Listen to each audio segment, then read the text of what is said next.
Jesu shapa. Kawenzi isandla so. Bese usibeka la uthi eish. Phinda futhi. Eish.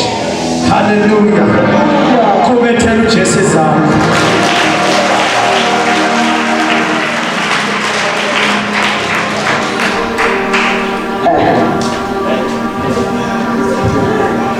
Jesus. Siyabingelela egameni likaJesu. Liyadumilisha kalibitso leli Motha la Jesu. Amemperisa ibito la Yesu. Hallelujah. Cishe ngakhuluma iZimbabwe manje. Ngathi ndinokwazisa. Amen. Asifundisi bazalwane. Oh yes, Jesus. Mshumayeli chapter 9. Wathi kaMshumayeli chapter 9. Funde nje verse number 4. Sekuyashisa endlini. Hallelujah. Oyitholile kasifundele uMshumayeli chapter 9. Ecclesiastes chapter 9 funde verse 4. Ngathi nini ngapho ngafunda nizokale mic. Funde ngesingisi ufunde ngesizulu noma isindebele noma isiNathi. uMshumayeli chapter 9 verse 4. Yeah. IsiSwati ifundzeka ngalendlela. Kodwa kulowo losabalelwa kulabaphilako lithemba lisekhona. Khumbula ukuthi inja lephilako ingcono kunelibhubezi lelifile. Let's fight. Right. Ungafunza le verse 4 phela nje. Funda ngelinye ngisho ngathi nalo. English. Bekuyiswati IsiSwati. Thindenye.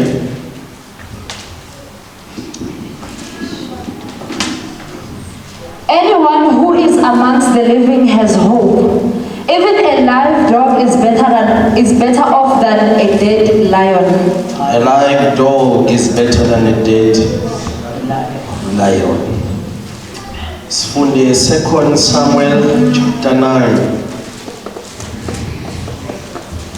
2 Samuel chapter 9.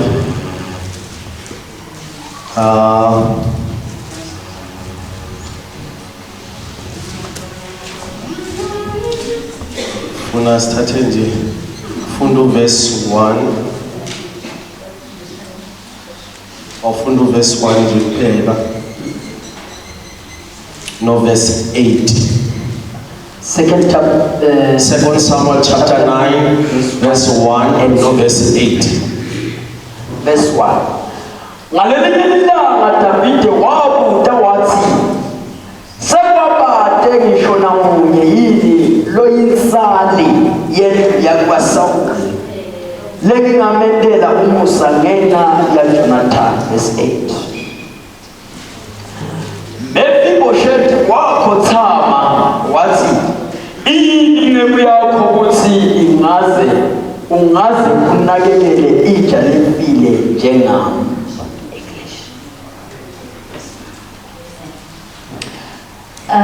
David asked, "Is there anyone still left of the house of Saul to whom I can show kindness for Jonathan's sake?"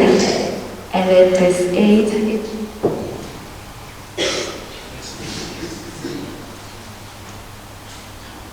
Mephibosheth bowed down and said, "What is your servant, that you should notice a dead dog like me?"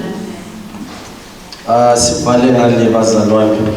Ephesians chapter 3 verse 1.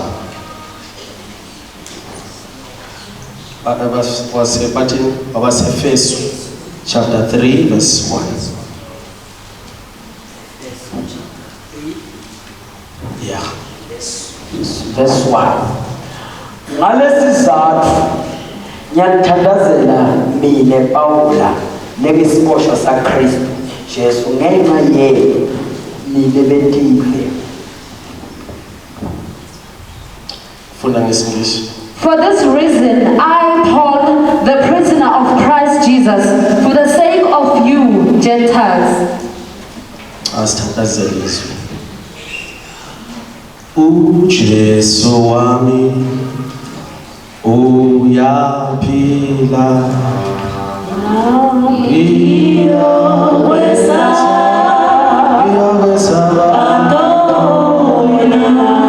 Jesu wami,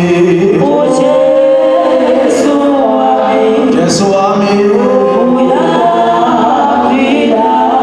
uyaphila.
Inja isilwane ekuthiwa isilwane esingqolile. Sanibonani. Ingachazwa ngamanye noma ama-dictionary noma ini, but biblically inja siyisilwane esingqolile. It's a unclean species or singathi an animal. Now, kuthiwa from kudala kwa Israel, from the Far East, oma bebeka inja, bebeka nengonyama noma ibhubesi. Inja beyithathwa ukuthi iyisilwane esidelelekile. It's a despised, noma it's an animal without ungaimoshi le mic. Isilwane esidelelekayo than ingonyama. Sizobuya lapho ngokweBhayibheli. Inja iyasetshenziswa uma kukhulunywa ngokudeleleka komuntu noma uma bafuna ukuthi umuntu ayisilutho. iBhayibheli liyakwazi ukuthi lisebenzise inja njenge example yokuthi umuntu asilutho. Enye into futhi esingayithatha ukwakha lokho engifuna ukukhuluma ngako intambama ukuthi umuntu uma ungathi kuye uyinja noma singasebenzisa ilanguage yanamhlanje sithi ungumgodoyi, kufana ukuthi umuntu uthukile. NaseBhayibhelini uma umuntu kuthiwa uyinja bekusuka kuthiwa you have insulted and humiliated umuntu. Sanibonani Kwamhlanga. So now lokhu kungiletha ekutheni ngiqonde umshumayeli uma ebekisa indaba yokuphila, ukubaluleka kokuthi umuntu aphile. Lithi iBhayibheli unethemba umuntu osaphila kudlula lo ofileyo.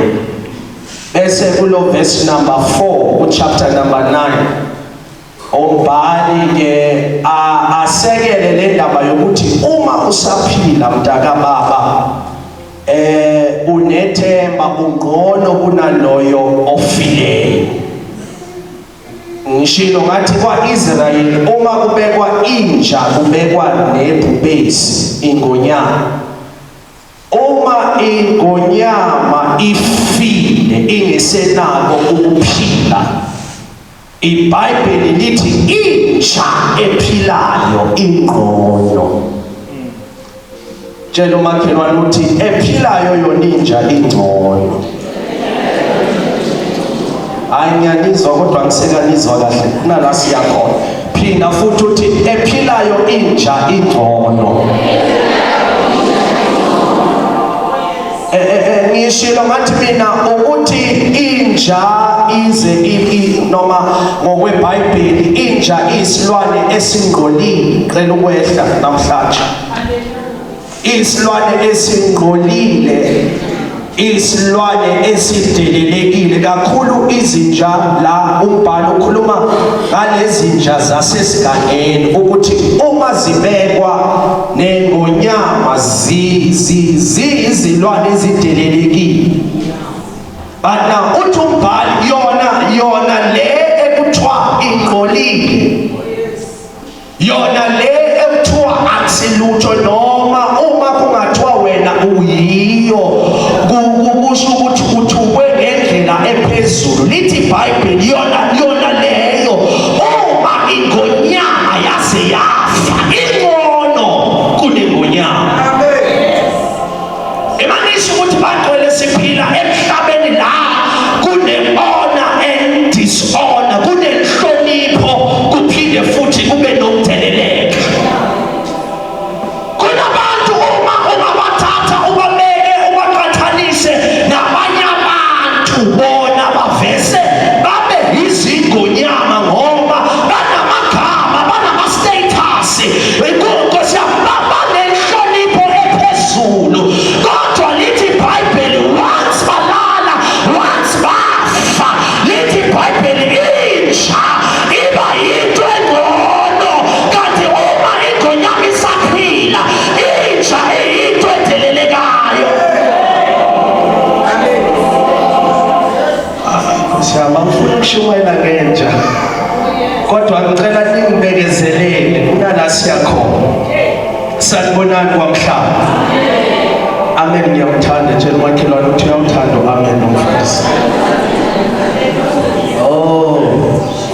Yezwe into ezokwenzeka la namhlanje.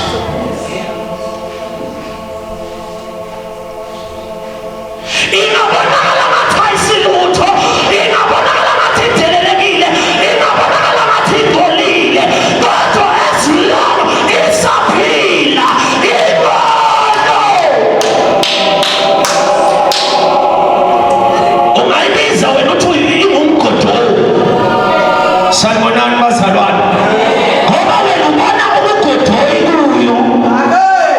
Ungayibona wena ngathi asilutho, kodwa ngicela ukutshela mntaka baba impilo ephakathi kwayo lenja kuyashumayela lokho ukuba nanoma kungakaze kwenzeke, kodwa uma isaphila kuzokwenzeka ngegama likaJesu.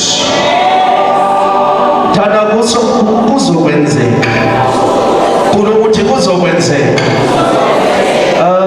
ngicela ukushetha mama ngithi inja ephilayo ingcono. Inja ephilayo enjani?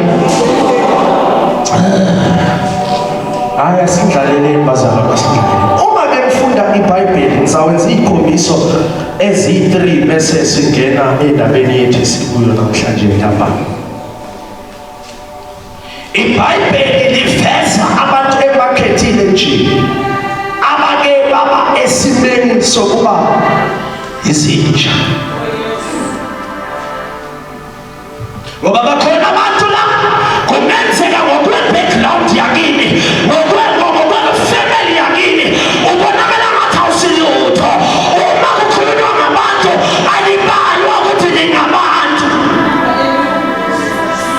Bakhona abantu uma bekwazi mhlawumbe bengabuza ngithi baphi namhlanje laba bebahlonishwa, ngoba bakhona abantu from iminyaka neminyaka emuva bangabantu abahlonishwayo. Once wakhuluma ngabo uyabona musi uma benyathela kuyazakala ukuthi kunyathela umuntu, kodwa uma kunyathela wena akukhumbuleki.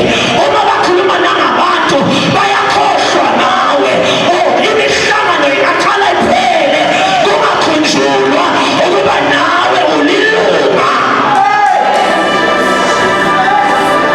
Kodwa ngicela ukukutshela ukuthi uma isaphila inja ingcono. Alright, angifuna kugijima. Uma ufunda incwadi kaNumbers chapter 14 verse 24 ibhale, because we're trying to learn something. Lithi iBhayibheli kunendoda ethiwa uCaleb. Masithi Caleb. Anikho bazalwane. Masithi Caleb. uCaleb ngiyamkhumbula lo wahamba noJoshua nabanye bebayi12 bathunywe ukuthi bayohlola izwe. Sanibonani? Na uCaleb, igama elithi Caleb ngesihebheru lichaza ukuthi a dog. Ngixolele makunoCaleb ngizwe. Ziningi inkaziselo ezichaza ukuthi uCaleb inezinye zithi uthembeke.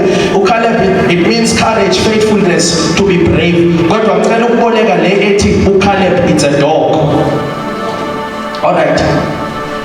Bathunywa abantu kanti nenja nayo ikhona.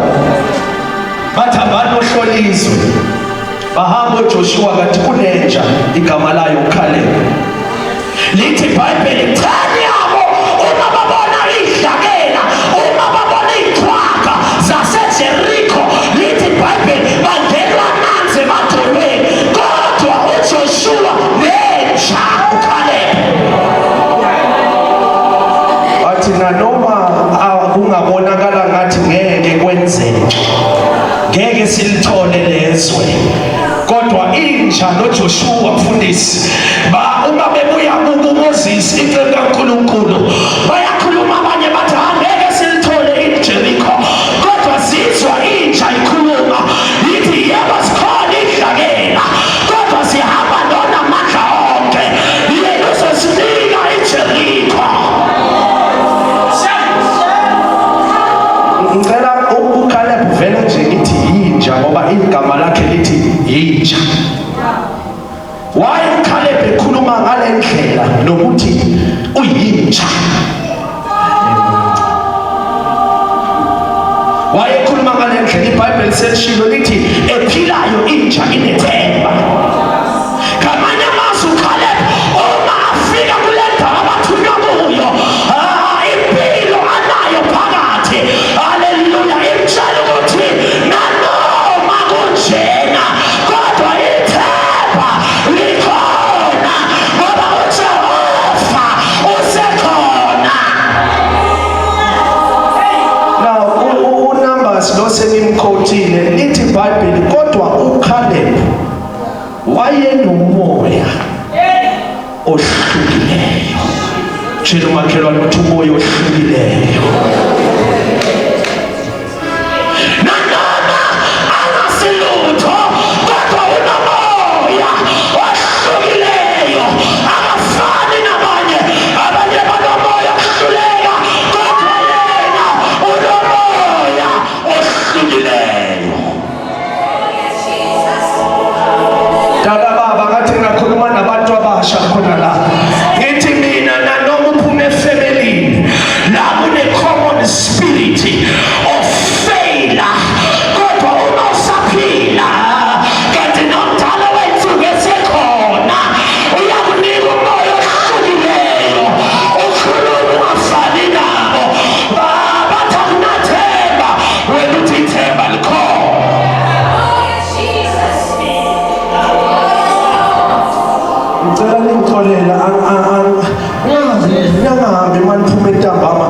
lithi umfundisi uThesi izinja. Ngihambe ngitshela abantu umfundisi uThesi idlwane. Sabona lentambama. Kodwa kunabantu enzele bona abakwisimo sokufana naleso ukuthi abasilutho. Uma khulunywa ngabantu awubalwa, ubalwa kwabantu abangcolileyo, ubalwa kubantu abanamashwa, Nkosi yami ubalwa kubantu abakhohlwayo. Sengathi ngamemezele entambama ngithi abantu bangakhohlwa kodwa uJehova akakhohlwa. Akakhohlwa. Atosihlabelelayo kudlulisa mana wa mina, kudlulisa rirhandzu ramanana wena wanirhandza, ukudlula uthando lukamama wami wena uyangithanda. Abantu bangakufaka edasibhini kodwa uJehova akanayo idasibhini yakho. Lithi uKhalebi wayonomoya onjani bazalwane? Ohlukile. Ngicela ukushumayela entambama. Bekanomoya onjani? Uyabona uma unomoya ohlukile abantu baze bakuvimbe kuye enkonzweni bathi kanti yini into ehlukile ngawe? Yini into ekwenza ungagivaphi? Kangakanani kwenzeka izinto ekhaya ovela kulo kodwa wena ugivaphi? Lalela, as long Inja isaphila ayilahli ithawula. As long isaphila ithi kungase kwenzeke. Shayetheka ungenzeka futhi. Lalela mthakababa, mhlawumbe ngizele wena entambama kungenzeka sewulahlele ithawula kodwa izulu likalahli ithawula ngawe. Abantu bangabiza ngamagama kodwa kunegama lamagama. Abantu bangakulahla. Sibona uKhalebi enomoya ohlukile. Simbona uma sekuthiwa kungenwa eJeriko noma kungenwa eKhanani, uvele naye wanikwa izwe lakhe, bathi naye makabelwe isithembiso. Izinjana noma wena ungayibiza ukuthi iyinja, kodwa ukuthemba kwayo kuNkulunkulu iyabelwa inja. Angazi ukuthi bayayizwa abazalwane lento. Iyabelwa inja, abantu bamangale bathi naye lo uyangena ithembisweni. Phela isithembiso uthi uPaul makakhuluma ngaso singuyebo sibe wameni kuJesu. Asidlule kuKhalebi. Inja yesibili esifunda ngayo eBhayibhelini uthi uJesu omunye owesifazane lithi iBhayibheli waseKhanani, eCanaanite. Uma lo mfazi enqenga uJesu ukuthi hayi mani bheke sami isimo, uJesu uveza manje ukuthi isimo sakho mama mina ngumJuda ene Canaanites babizwa abantu bezizwe, ene abantu bezizwe ngokweBhayibheli kuthiwa izinja. Uthi uJesu kulo mama nathatha njani isikwa sabantwana ngizinike inja. Izwa lo mama wokuyazazi, uyabona isimo sakho sishintsha lawe nasozazi khona. Igrace ikwazi ukusebenza uma ufika esimweni sokuthi vese ngokuzalwa ngiyinja, kodwa baba kuwe kunento eniyifunayo. Uthi lo mama ayangani isikwa yesezinja kodwa nezinjanyana ziyadobha okuyayo etafuleni. Tshela umakhelwane ukuthi nezinjanyana ziyadobha. Lo mama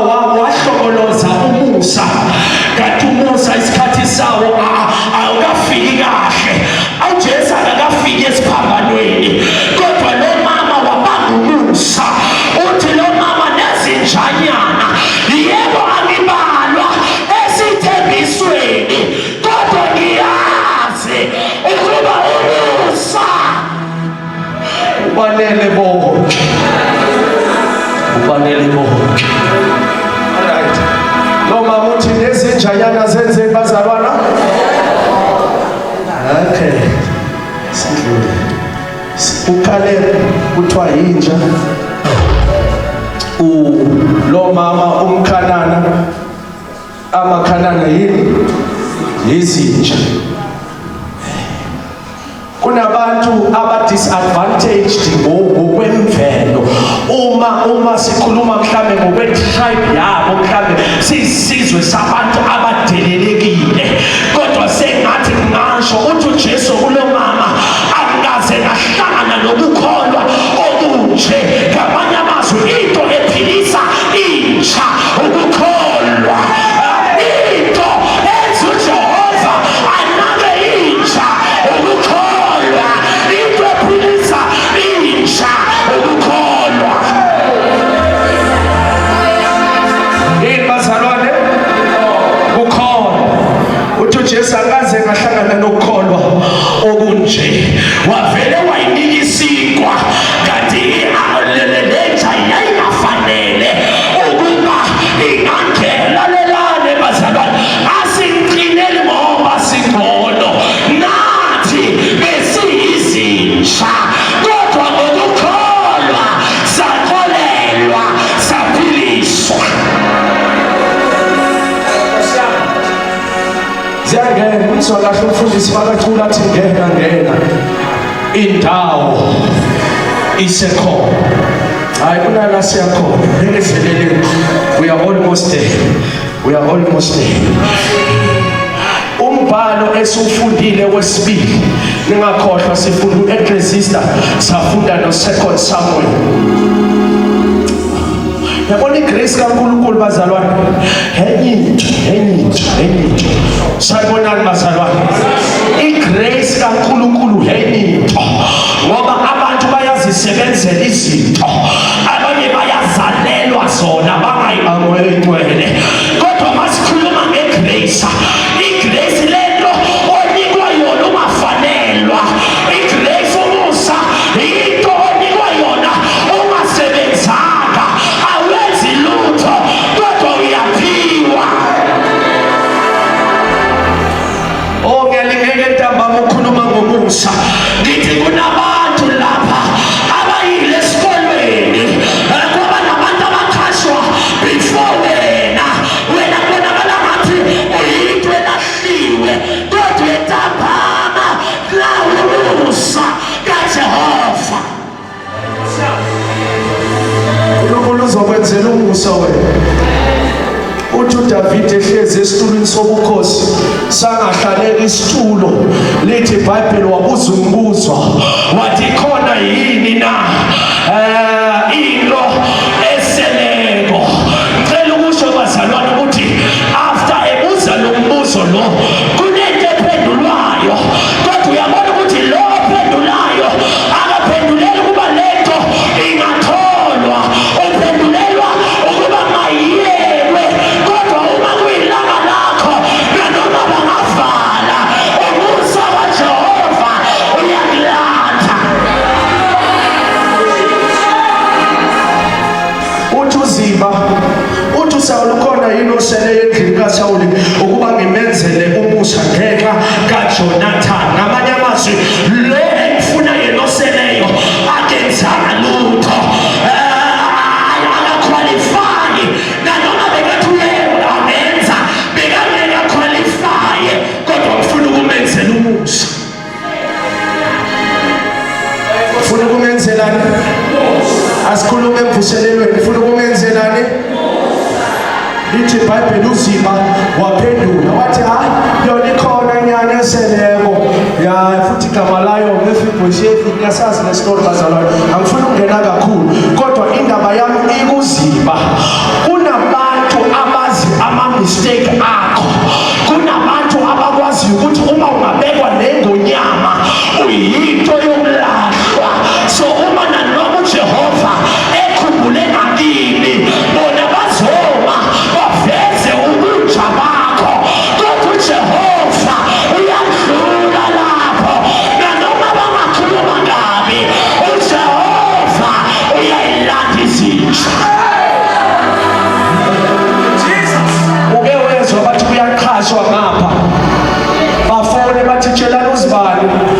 tshela nohana lo ukuthi ngapha kwenzekani uyaqhashwa akalungisa izinto umuzwa umuntu angakayidropi khona athi nje sona isingesi uyasazi na nje uyayazi ukukhuluma ngamanye amazwi baveza okubi ngawe instead okuveza okuhle kodwa makulilanga lakho nanoma bangaveza okubi uJehova uyafika uyakulanda umusa uyakulanda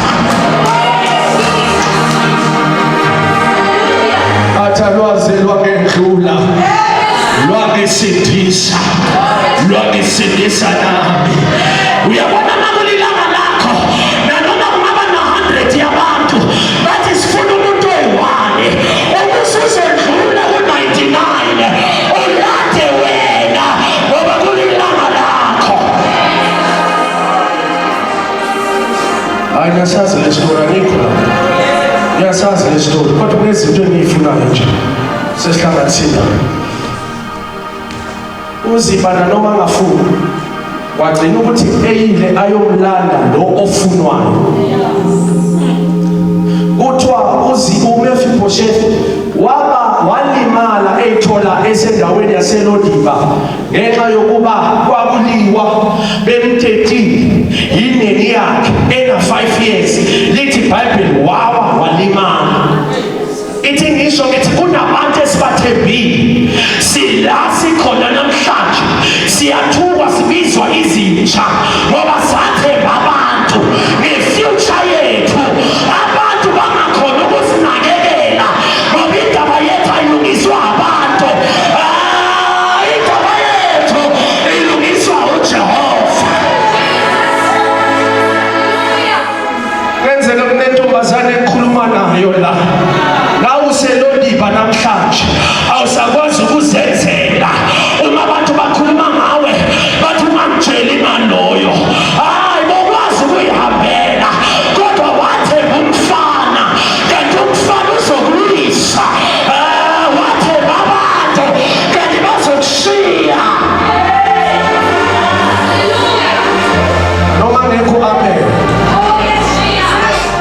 ithi noma ngekho amen siyakhonza kodwa kunabantu umfundisi abahead kunabantu abalimele uyayibuza ukuthi why bangafiki lapha bathemba abantu babawisa ngoba abantu bayawisana uMefiboshethi bamwisa kodwa uJehova wamkhumbula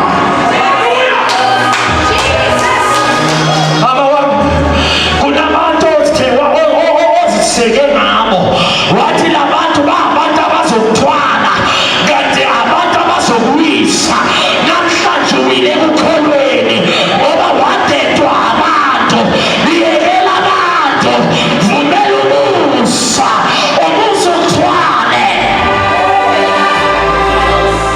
senubonakalisile abantu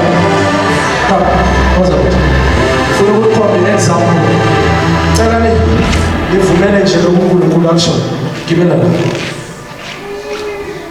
buphela manje ngicela sibelele ubazana ningakhohlwa inje ephilayo ingcono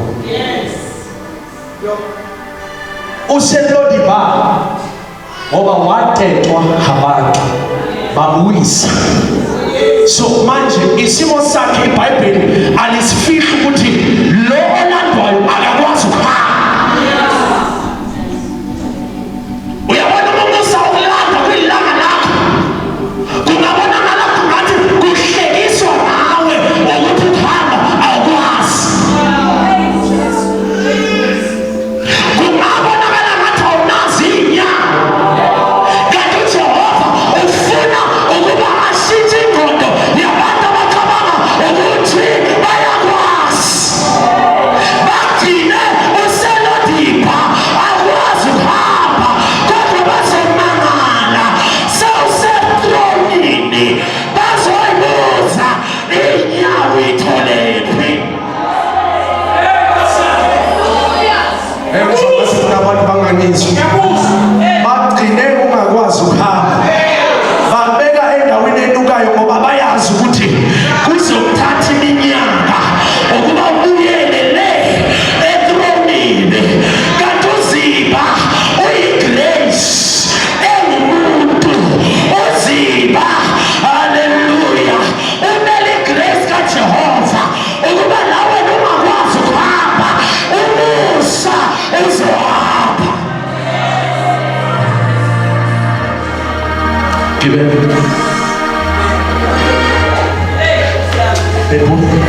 Ithi iBhayibheli makafika phambi kwaDavide. Hayi bazalwane, ngicela ningibekezele sesifikile khona lapho siyakhona. Ithi iBhayibheli nasekafikile phambi kukaDavide. uDavide wathi wena ngizakunika konke okwakini, ngizakunika nezinto ongayisebenzelanga. Sizwa impendulo kaMefiboshethi lalela, ngoba abantu bayakwazi ukushintsha ingqondo yakho.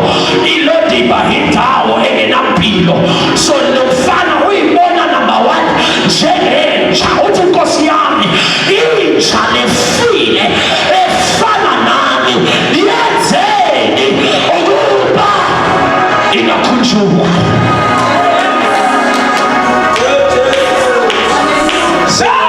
Sengathi Mefiboshethi lalela, awukafi, awufanga, asali khona uyinja, kodwa amazwi athi inja efile njengami washintshe. Ngoba iBhayibheli lithi ithemba lisenjeni ephilayo.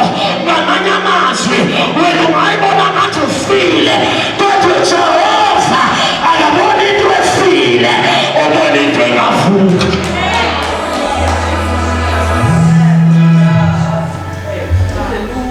Kunabantu abathi njengami. Kunisifuna abantu la namhlanje ntambama uNkulunkulu angithume kubo. Abantu babizile ngamagama ngenxa yezinto ezenzekayo. Babiza ekhaya la, babiza abantwana bakho, babiza ngezinto bathi into engcolileyo. Kodwa ngathi ngingasho ntambama, it's not over until the Lord says so. Akapheli ithemba lisesekhona. Ibonge nawe, oh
nabantu abathi mfundisi ngizamile konke akukho ndawo engayanga kuyo ngifana nalwa mama oqithe imali for 12 years enesifo segazi wezwa ukuthi lo buso baba uyahlula lithi iBhayibheli wasehlisa wavumela sona leso simo sokuthi ngixolile wathi kuphela uma ngathinta umphetho wengubo yakhe I know impilo yami ngeke ifane Davide ukhona yini oseleyo uzimo ufuna izinto eziseleyo uzimo usebenza ngezinto eziseleyo ungabonakala ngathi awusilutho uma ubheka ifamily yakini all the respected people abasekho awusesenalithemba kodwa ngicela ukukutshela izulu lona kunento elibonayo uzimo kunento ayibonayo kuwe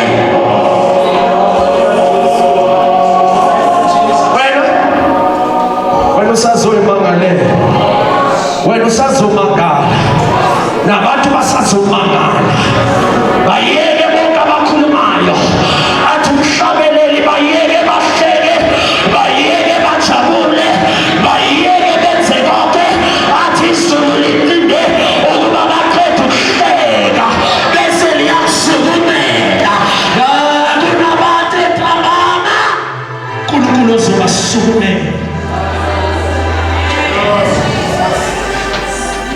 uzokukhumbula abantwana bakho uzokukhumbula umyeni wakho uzokukhumbula unkosikazi wakho lo buso uzokufikelela ngathi ngamemezela inja uma isaphila ingona ngoba kungasenzeka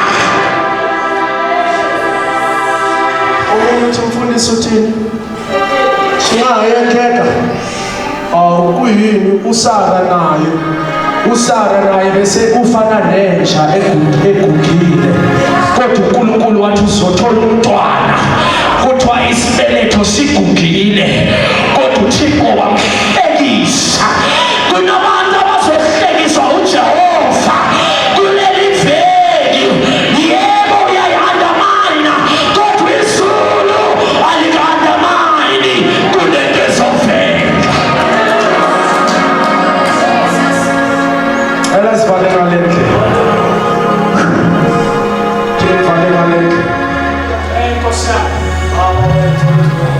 uthi uPaul lasifunde khona encwadini yabaseFesu ufundisi uthi mina siboshwa sikaKristu emthulwe kini nina bezizwe mina siboshwa sikaKristu masithi siboshwa sikaKristu yavala njalo kuthiwa kwake kwaba nomuntu mistress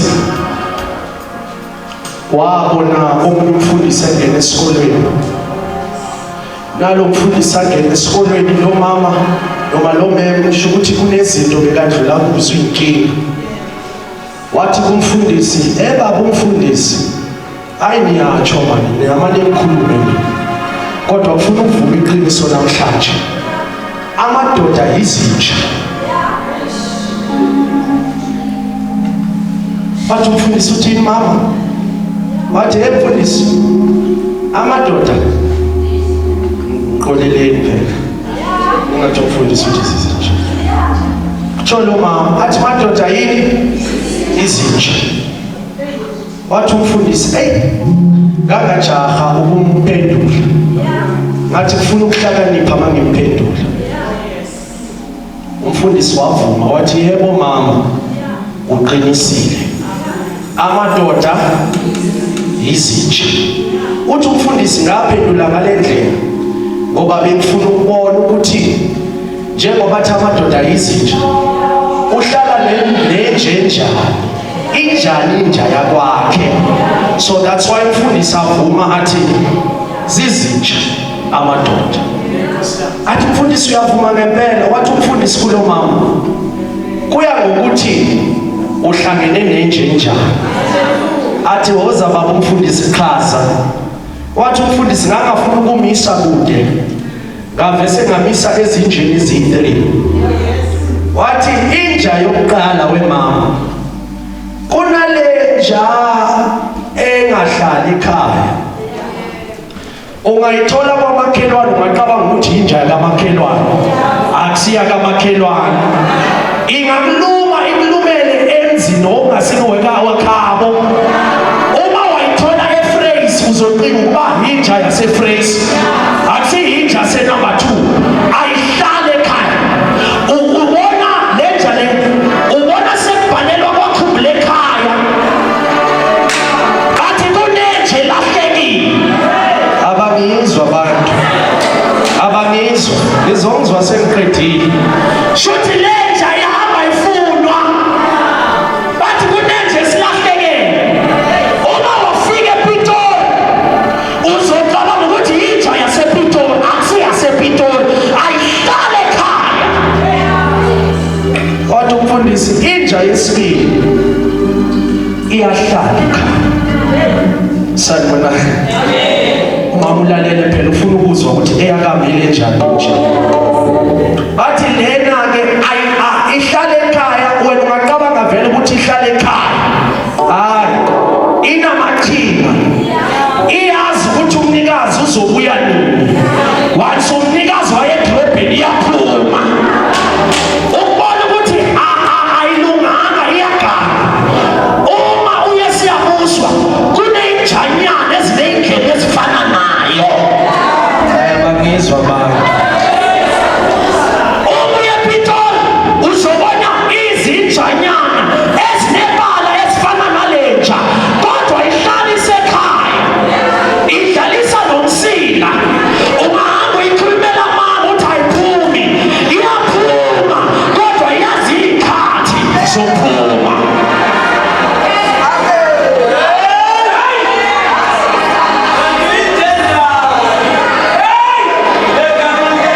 Kunezinye ungayiphikela mfundisi uthe yakabinja iyabhiheva, uzobona nemikhuba. Uthi uhamba naye edrobheni uhlangane nenjanyana kwathi-ke ifana nalenja yakho. Hayi abantu abekho Kwamhlanga abangizwa, ningizwa. Ubona nenjanyana ubona ukuthi hayi lena le ayihlale ekhaya ngoba iyabhiheva, yazi iy'khathi zokuthi bahamba nini babuya nini. Uma baphuma nayo iyaphuma, ayilunganga lenja.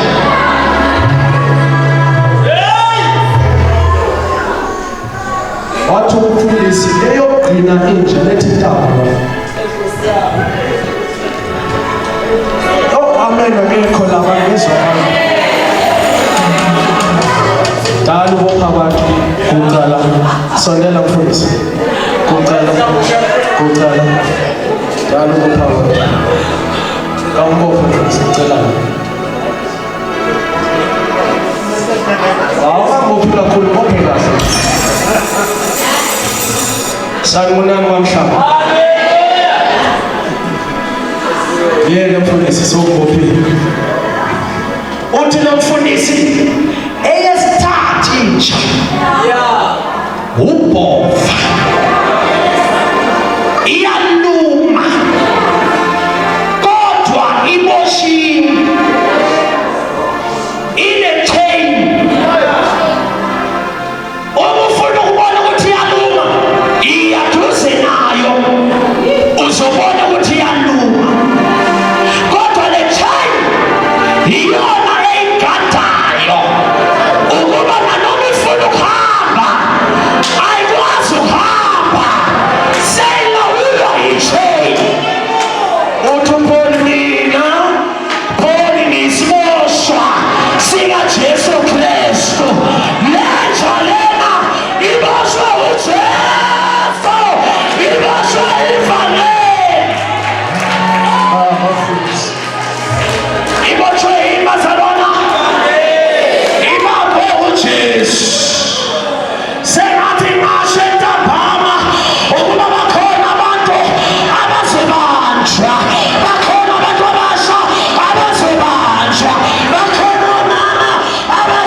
asilumi, siyaluma kodwa saqedwa i-chain.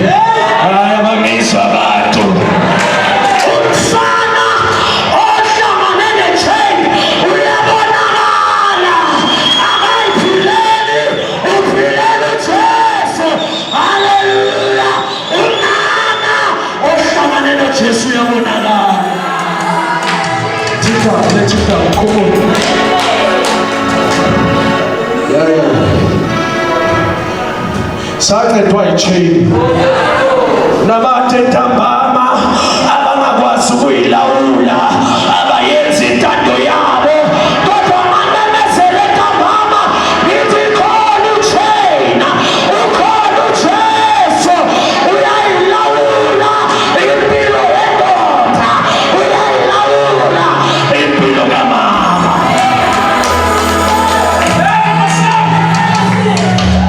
Intombazane engekho e-chainini uyayibona.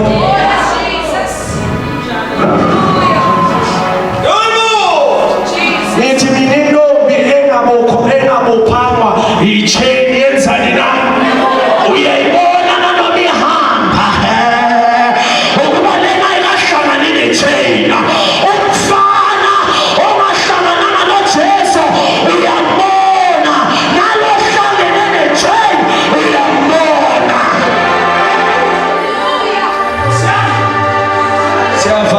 Siyavala. Phela into ephilayo ikuthi awukahlangani ne-chain. Lento ekhulumayo ayabisana nabantu abahlangane ne-chain. Indlela ophendula ngayo iyayikhomba ukuba uhlangananga ne-chain. Kodwa abantu be-chain uyababona, nanoma sewubathuka ubabiza ngazo zonke izinto, bathi usindela i-chain wena. Bathi usindelani? I-chain. Hayi ngoba sinawo amazwi okuphendula, kodwa saqedwa i-chain. Hayi ngoba sikwazi ukwenza, saqedwa i-chain. Umuntu oqedwa i-chain uyayikhomba. Abanye bathi basindisiwe ngathi ngashumayela, fundisa abanye bathi basindisiwe mara uyabona ukuthi impilo yabo ayikalawulwa yi-chain. Bayazenzela. Umuntu oboshwe yi-chain akazenzeli, wenziswa yi-chain.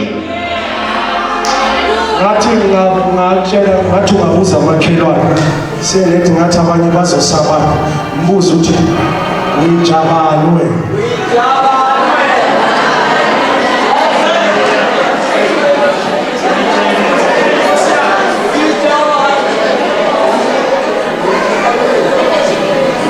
Noma uyilethi ingakuzeki kubhalwe ukuthi khumbule ekhaya. Ngoba ezinye nokuthi umnyango wesonto omenjani asawazi, kudinga simemezele kakhumbule ekhaya.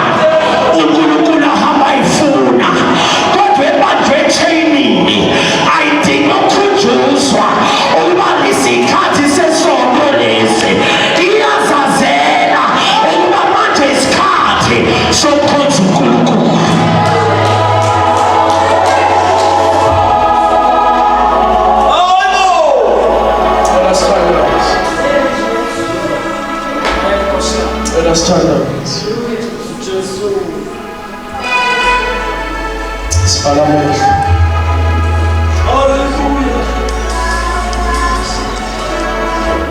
Ababoshwe i-chain nje bakhuluma njengawe. Ababoshwe i-chain nje baphila njengale ndlela uphila ngayo mama. Abantu be-chain bayayikhomba, bayabonakala. Sivala amehlo siyathandaza. Funa ukuthandaza nohlobo oluyitshulu abantu. Savala amehlo. Ukuthandaza nabantu abathi ngilizile izwi. Igroup yokuqala yilabo abathi nami ngiyamdinga uJesu. Ngiyadinga nami, ngiyadinga le-chain. Ngizamile imizamo, ngizamile ngihlulekile, kodwa ngibonga ngibonga imessage entambama elithi osaphilayo sesenalithemba. You can still make it, my brother. Wena osho njalo uthi ufuna isithandazana ngiyamdinga uJesu, ngiyadinga le chain phakamisa isandla lakho. Wena uthi ngiyamdinga uJesu, phakamisa kakhulu isandla.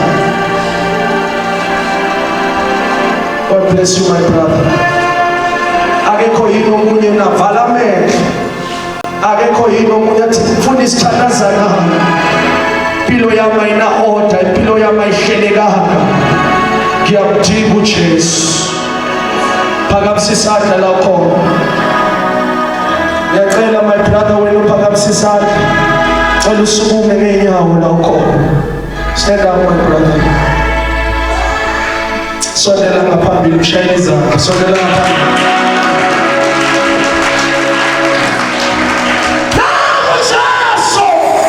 Namu Jesu. Shayele izandla seza ngaphambili. Woza uJesu.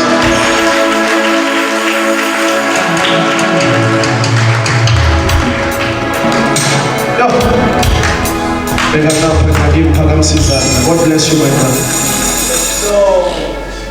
Akekho yini omunye umuntu na othi mfundisi ngiyamdinga uJesu.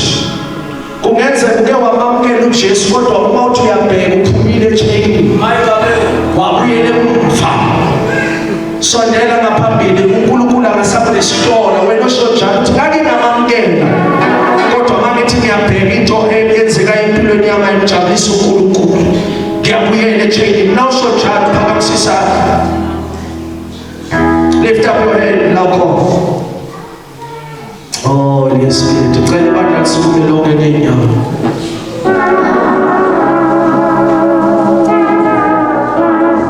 Igroup yesibili efuna ukuthandazana. Abathi Nkosi uJesu kulesimo embuso ngenzela umusa. Ngenzela umusa.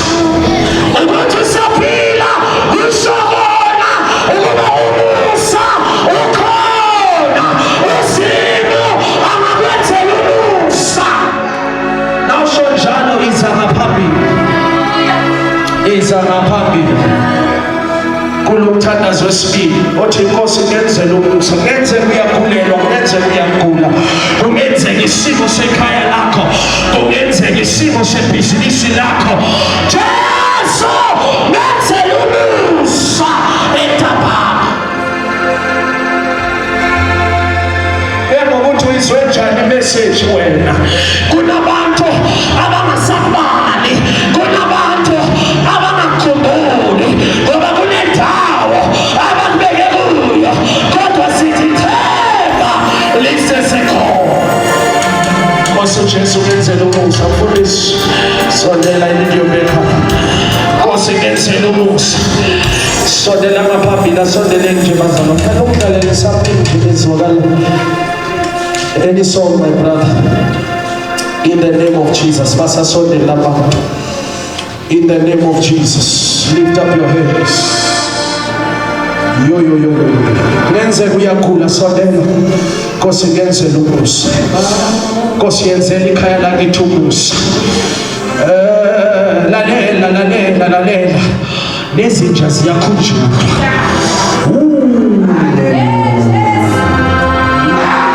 Nkosi yami.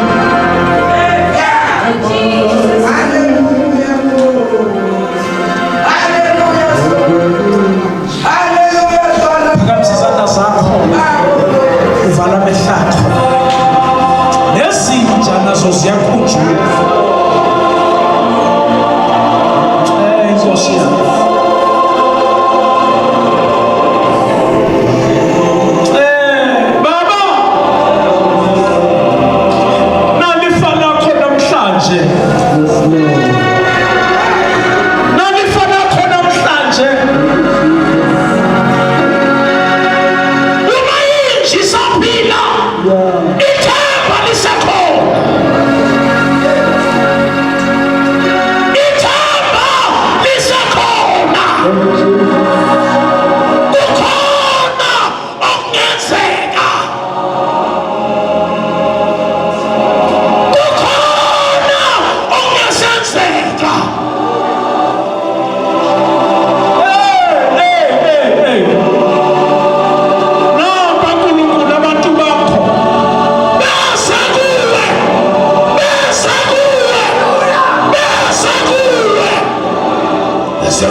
Siyabonga uNkulunkulu. Siyabonga. Sibonga nokuzalwa komntana wakho. Ngegama likaJesu. I-chain